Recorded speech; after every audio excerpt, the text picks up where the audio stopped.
Right now, all of us are facing challenges, this crisis, coronavirus, COVID-19, and we're all trying to find some sense of normalcy. Over the last 3 weeks, my life has changed dramatically, just like yours has. I literally went from thinking I was going to travel nonstop for 90 days to literally coming to a full stop. In searching for that sense of normalcy, I've been holed up in my home. The phone's been ringing. People are asking, Brandon, how do we continue to do business? How do we continue to generate incomes for ourselves and our families? And that certainly is something and a challenge that we've all got to figure out and overcome. But even in just the sense of day to day, I realized I hadn't been out of the house in almost 3 weeks. So I went for a run yesterday. Didn't get very far, about 4 miles, which for me is about fair to Midland. But as I was running, I went past a clinic, and that clinic had someone taking that through the drive-through, one of the coronavirus tests. And in that moment, it was very sobering, and I actually realized I was feeling guilty that I was able to run and that I was able to enjoy the sunshine. But very quickly, because I'm an optimist by nature, for those that know me, I actually started to feel grateful. Grateful that I did have health and strength in my body. But I realized that most of what we're all dealing with in this crisis is psychology.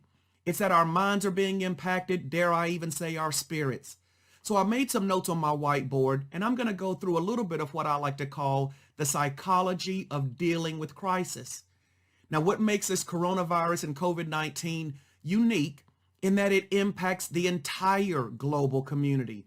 No one is immune. Socioeconomically, the rich, the poor, everything in between, every country's been impacted. When I think about the financial economic contagion back in 2008 and 9, and while that impacted a large group of people, there were some that weren't impacted. Between the haves and the have-nots, not everybody felt the same pain. But here and now, it's given us this global reach, this community reach. So in our corporate endeavors, in our sales endeavors, how can the psychology of dealing with crisis help us? As I've got on my whiteboard here, and I'll put it up at the very end of this, there's really sort of a paradoxical syndrome we're all dealing with right now because we are all in this together. It's a little bit of globally giving up and giving in to the situation, or we've got to decide that we're going to go on and that we're going to adjust our lives, make the changes we need to make, and figure this thing out. Now I've lost both my parents. It's been my dad about 5 years ago, my mom well over a decade ago.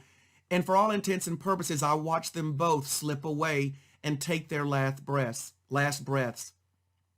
And when I think about those moments, my mom very specifically said something to me while she was sitting there in hospice, and she said, baby, she said, you're still amongst the land of the living. You've got to go figure things out. And at that moment, I don't mind sharing, I was actually facing some different struggles in my professional life, trying to get some businesses up and running. But I realized that she was right, that instead of just giving in to the moment based on the sadness of everything that was happening with her, I actually had to find and summon up the strength to go on. So there's some things I want to share with each one of you right now, kind of 3 key things that'll actually, I believe, help you with the psychology of dealing with crisis. Now, this first one is not actually part of the process, but I think it's something that everybody's got to decide they're not going to do, and that's don't panic. I believe in imagination, I believe in ingenuity, and that, necessity is the mother of invention. And right now, we're all re-engineering our lives, trying to figure things out. But when I think about it, if you are unstable in your ways, the Bible even says if you're double-minded, you're positive one moment, you're negative the next, those things are actually canceling themselves out. Not that I want you to be Pollyanna and say, oh, well, everything's great, everything's good. I don't think that's the answer. But I do think we've got to balance our positivity against the things that we'll face that are negative. Look, I'm actually fasting the news right now. Certainly, I don't want to bury my head in the sand, but I don't want to be inundated with it. I understand the situation. I understand the circumstances, and that's enough. So the 3 things that I want to talk to you about doing right now, no matter what your business is, but for most of you that know me, we're in the business of sales. We're trying to reach our clients, and most of us serve the most vulnerable clientele that are dealing with this crisis. It's the elderly. It's many of those that are financially on fixed income, so they don't have the ability to deal with any emergencies that might come through. But we're now trying to figure out how do we help them And yes, how do we continue to take care of our families? So after you get your mind right and you bring some peace of mind to yourself, you don't panic, the first thing I want you to do is plan. So in the planning stage, and some of you know I'm a Star Trek fan, the old Star Trek, Gene Roddenberry, William Shatner, DeForest Kelly, Leonard Nimoy, may you rest in peace. And I think about the episode, The Arena, where Kirk and this cheesy reptile called the Gorn were put on this planet. And some of you have heard me do this before. But the superior being that put Kirk and this Gorn on this planet said, everything you need to subdue your enemy is indigenous to this planet. So Captain Kirk, using imagination and ingenuity and planning, found sulfur, diamonds, coal, a piece of bamboo and some rope. And he fashioned a crude gunpowder and he subdued the Gorn. Now, moral of the story, Captain Kirk did not kill him. That would always be a moral of the story with Star Trek.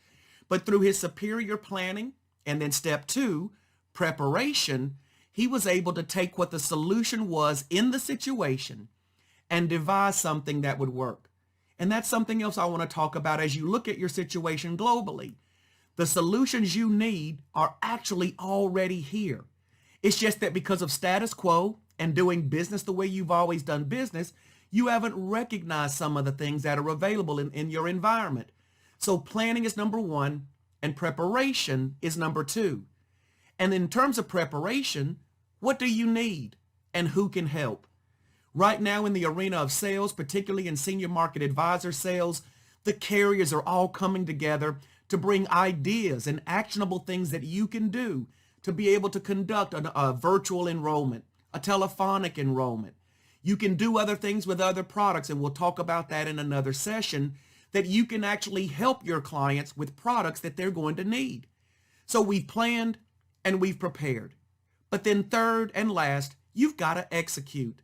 And that becomes, how will you do it? Yes, some of you are saying, Brandon, where do I get leads from in this new environment? But some of you have 100, 200, 300 clients. Have you reached out to them to serve them, to simply help them put their minds at ease?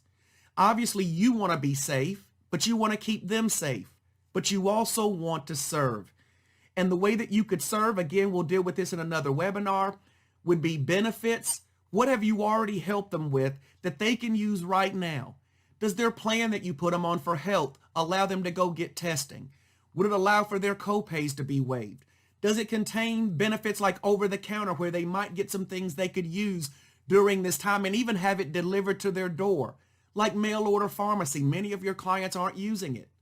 Maybe you need to add other comprehensive solutions like life insurance, like hospital indemnity and cancer plans. Right now, because they're just as shaken as you are, their awareness of their need for these products is extremely high. They just need you to kind of help navigate the options, the choices, and again, based on execution, how you could actually help them with those products, and in the midst of that, make yourself a good living in the interim. But then mainly with your clients in terms of execution, simply connecting. You know, don't go into the commoditization of sales where you've been transactional, run and gun, one and done. I've already helped them, that's it. Right now, they might love to hear from you. And in the psychology of dealing with this crisis, as you bring peace to your mind and don't panic, and then you plan, prepare, and execute, you might actually bring peace to your clients. And that would be the global community coming together for the betterment of all.